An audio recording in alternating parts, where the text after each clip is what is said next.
Hello, and a very warm welcome to English Made Easy. I'm so happy you're here with me today. If you're new to the channel, our mission is simple. We help you learn English in the most natural, engaging, and straightforward way possible. We're not about memorizing boring grammar rules. We're about using the language, feeling it, and making it a part of your life. Today, we're diving into a topic that gets people really talking, a real debate. We're going to ask, should pets be allowed in the classroom? But this isn't just a debate for fun. As we explore this question, you're going to learn some incredibly powerful, advanced vocabulary. I'm not going to spoil what the words are just yet, but I promise they are words that will make you sound more thoughtful, more precise, and more persuasive in English. These aren't just words for an exam. They're for when you want to convince your boss, win a debate with a friend, or just express a complex idea with perfect clarity. Now, I have a strong opinion on this topic, and I'm going to build a case for it. But I know this is a subject with two very strong sides. I see the counter arguments, I understand the worries, and I'm going to look at them in detail, not just brush them aside. And that's where you come in. As I make my points, I challenge you to think of your own. If you disagree, if you have a counterpoint you think I haven't answered properly, I would be so interested to hear from you in the comments section below. Let's make it a real conversation. My promise to you is this. By the end of this video, you will understand exactly what these advanced words mean, how and when to use them, and even some of their synonyms. You'll be ready to apply them in your day-to-day conversations. And to make sure it really sticks, please say the words out loud with me. Even if you're on a bus or in a library and you're just whispering to yourself, practice the sounds. I will be speaking with the natural rhythm of a native speaker, so this is perfect practice. Are you ready? Let's begin. So, here's the question that sits at the heart of our discussion today. Should pets be allowed in the classroom? Immediately, your mind probably jumps to the problems. The noise, the mess, the allergies. We'll get to all of that. But first, I want you to step into a modern classroom with me. Forget the pets for a moment. Just look at the students. You see young people under immense pressure. Pressure to get good grades, pressure to fit in, pressure from social media that follows them home. You see a quiet loneliness in some of them, even when they're surrounded by people. You feel tired, but you don't know why. There's a constant low-level anxiety humming in the background of their lives. This isn't a criticism of teachers or schools. It's the reality of the world we live in. And the traditional classroom environment, with its hard chairs and sterile, quiet halls, can sometimes unintentionally exacerbate these feelings. That's our first word, exacerbate. Let's say it together. Exacerbate. Exacerbate. The stress is on the second syllable. Exacerbate. To exacerbate something means to make a problem or a bad situation worse. It's a fantastic word. Instead of just saying it makes it worse, saying it exacerbates the problem shows a deeper level of understanding. A simple synonym would be to worsen or to aggravate. For example, you could say pouring water on a grease fire will only exacerbate the situation. In our context, a high-pressure, silent classroom can exacerbate a student's existing feelings of stress and isolation. This environment, this pressure, can have a truly deleterious effect on a child's ability to learn and grow. There's our second word. It sounds a little dramatic, and it is deleterious. Let's pronounce it. Deleterious. Deleterious. The main stress is on the third syllable. Deleterious. Deleterious is a powerful adjective that simply means causing harm or damage. It's a more formal and serious way to say harmful. Think of it as the opposite of beneficial. Smoking has a deleterious effect on your health. A lack of sleep can have a deleterious effect on your concentration. And a school environment that doesn't consider a student's emotional well-being can have a deleterious effect on their love for learning. It slowly poisons it. So we have this problem, a problem of stress, anxiety, and disengagement that is being exacerbated by the very place where children are supposed to thrive. What do? We can't just remove all pressure. That's not how life works. But we can introduce something that changes the emotional texture of the room. We can introduce a pet. Picture a classroom. 25 students are bent over a difficult math problem. The room is silent, tense. The teacher is walking around, trying to help. Now, picture the same scene, but in the corner of the room, in a small, cozy bed, a golden retriever sighs softly in its sleep. In another classroom, a small, quiet hamster diligently runs on its wheel inside its cage. Or on the teacher's desk, a fish swims lazy circles in a bowl. The air in the room changes. The silence is no longer tense, it's peaceful. The presence of that animal, that little heartbeat in the room that isn't asking for anything, has a profoundly therapeutic effect. And there is our next key word, therapeutic. Let's say it. Therapeutic. Therapeutic.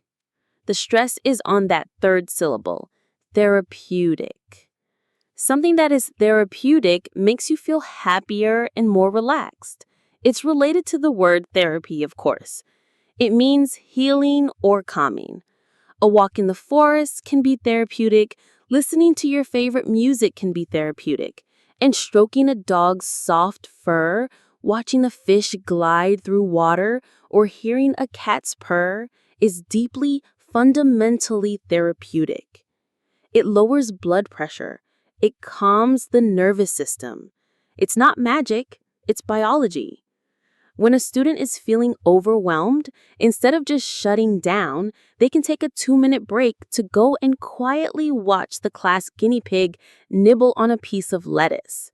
That small act resets their brain. It makes the classroom a place of emotional safety, not just academic challenge. It creates an atmosphere that is conducive to learning. This is a beautiful and very useful word. Conducive. Let's try it. Conducive. Conducive. Stress on this second syllable. Conducive. If a situation is conducive to something, it provides the right conditions for that thing to happen. It's a synonym for favorable or helpful. For example, good lighting is conducive to reading. A quiet environment is conducive to studying. A classroom that feels safe, calm, and welcoming is conducive to genuine learning. The presence of a calm animal helps create exactly that environment. It makes the soil fertile for curiosity to grow. This relationship between the students and the animal isn't one-sided. The students provide care, shelter, and affection.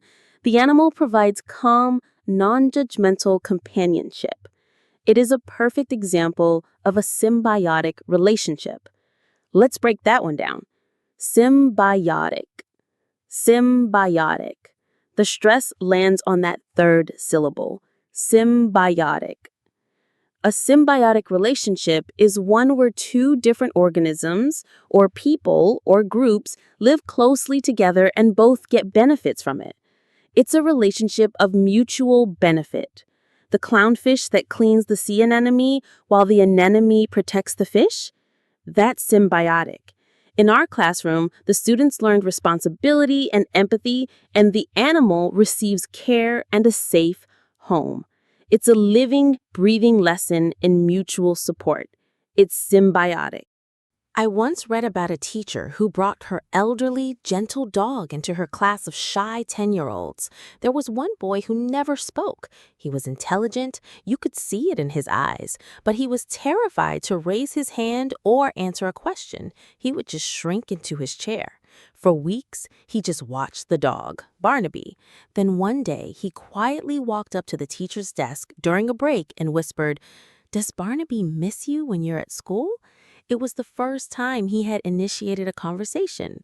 The dog gave him a safe subject. It was a bridge. It didn't just improve his mood, it fostered his social engagement. This is the power we're talking about. It teaches empathy. Empathy is a word you might know, but it's so important we must touch on it. Empathy. Empathy. It's the ability to understand and share the feelings of another. When a child has to think, is the hamster thirsty? Is the dog feeling scared by the loud noise? Does the rabbit need its cage cleaned? They are practicing empathy. They are learning to think beyond themselves. This isn't something you can teach from a textbook. You have to live it. Now, I can feel the hesitation. I know what you're thinking, because these are the arguments that always come up. This is a lovely idea, but it's just not practical. What about allergies? What about kids who are afraid of animals? Won't the pet be a huge distraction? What about the hygiene, the mess, the safety? This is a contentious issue for a reason. These are valid, serious concerns. That's a great word for any debate. Contentious. Let's pronounce it. Contentious. Contentious. Stress on the second syllable. Contentious. Something that is contentious is likely to cause an argument or disagreement. It's controversial.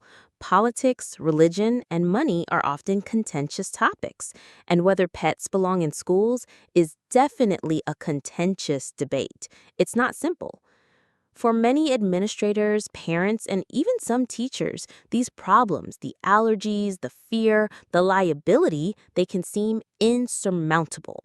Let's try that big one. Insurmountable. Insurmountable. The stress is on the third syllable here. Insurmountable. If a problem is insurmountable, it is too large or difficult to be dealt with. It seems impossible to overcome. For a student facing a huge final exam, the amount of material to study can feel insurmountable. To a small startup competing with a global giant, the challenge can seem insurmountable. And to a school principal thinking about insurance and angry parents, the idea of a dog in every classroom can feel insurmountable. But I am here to argue that these problems are not, in fact, insurmountable. They are challenges, and challenges have solutions if we are willing to be thoughtful, creative, and pragmatic. So let's not talk about the main points of my arguments anymore. Let's focus on the solutions to these very real problems. Let's start with the biggest one, allergies. This is a non-negotiable for many. A child with a severe allergy to dander cannot be in a room with a cat or dog. It's a health and safety issue, and it's paramount. But the proposal isn't a golden retriever in every single classroom. The proposal is allowing pets in schools. The solution here is to be smart and flexible. The first step is to mitigate the risk. Here's a fantastic verb for you. Mitigate. Say it with me. Mitigate. Mitigate. Stress on the first syllable. Mitigate. To mitigate something means to make it less severe, less serious, or less painful. It doesn't mean you eliminate the problem entirely, but you reduce its harmful effects. You can mitigate your risk of getting a sunburn by wearing a hat and sunscreen. A government can introduce policies to mitigate the effects of climate change, and a school can mitigate the risk of allergies. How?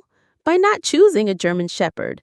Instead, what about a hypoallergenic breed of dog like a poodle or a Portuguese water dog, which produce far less dander? What about a reptile like a bearded dragon or leopard gecko, which have no fur at all? What about fish or a class ant farm? The world of pets is vast and varied. We don't have to default to the most common allergens. The solution is to create a bespoke plan for each classroom. Now, this is a wonderfully elegant word, bespoke. Let's say it. Bespoke. Bespoke. Stress on the second syllable. Bespoke. Bespoke is an adjective that means custom-made or tailored for a particular person or purpose. It started with suits. A bespoke suit is made to fit your body perfectly, unlike one you buy off the rack. But now we use it for anything that is highly customized. You can have bespoke software, a bespoke travel itinerary, or a bespoke classroom pet solution. This means that before any animal comes into a classroom, the school talks to the parents of the children in that specific class.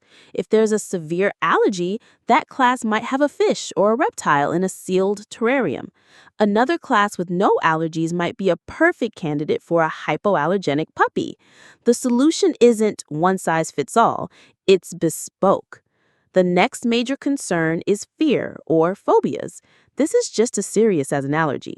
A child with a genuine phobia of dogs, a condition called cynophobia, would find the presence of a dog just as distressing as an allergy attack. Their well-being is paramount. This is a word that signals ultimate importance. Paramount. Let's say it. Paramount. Paramount. The stress is right at the beginning. Paramount. If something is paramount, it is more important than anything else. It's supreme. In any discussion about schools, the safety and well-being of the students is paramount. It is the number one priority, above everything else. So, how do we protect a child with a phobia while still getting the benefits of an animal? First, the same bespoke approach applies. We survey the students and parents. If there is a child with a severe phobia, we do not put that animal in that classroom. It's that simple. But for milder fears, this can actually be a controlled, safe environment to overcome them. The interaction is never forced. The animal could be in a secure enclosure. The student can observe from a distance. The teacher can educate the class about the animal's behavior, showing that it is not a threat. Over time, seeing other children interact safely and gently with the animal can slowly reduce that fear. But through it all, the student's emotional safety remains paramount. We never push, we only provide a safe opportunity. Now, for the argument I hear the most from teachers, the distraction. Won't the students just want to play with the pet all day instead of learning algebra? It's a fair question, but I want to challenge the very idea of what a distraction is. In a world where children have the entire internet in their pockets, the most powerful distractions are silent and ubiquitous. Let's learn that word, ubiquitous. Pronounce it with me. Ubiquitous. Ubiquitous. The stress is on the second syllable, ubiquitous. Something that is ubiquitous seems to be everywhere at once. It's omnipresent. Today, smartphones are ubiquitous. The internet is ubiquitous. The logos of big brands are ubiquitous. These digital distractions are constant, silent, and they pull a student's mind completely out of the classroom. Now, compare that to a class pet. The pet is not a silent digital black hole. After the initial novelty wears off, the animal becomes a calm, predictable part of the classroom's background rhythm. It's a living presence, not a demanding notification. In fact, a pet can be the antidote to distraction. When a student's mind starts to wander from a long lesson, a quick glance at the sleeping rabbits can be a brain break that helps them reset and refocus, rather than secretly pulling out their phone. The pet is not a panacea for all the problems of modern education. It won't magically make every student a genius. This is a great word to know, panacea. Let's try it.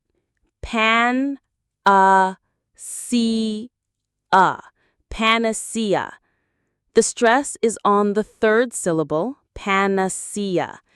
A panacea is a solution or remedy that is supposed to cure all diseases or solve all problems. We often use it in a negative sense to say that something is not a magic cure-all.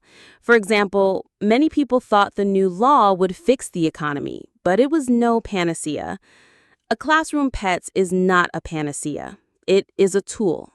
It's a tool for building calm, for fostering empathy, and for making the classroom feel more like a community and less like an institution. Finally, let's address the very practical, very important issue of hygiene and safety. The mess, the germs, the risk of a bite.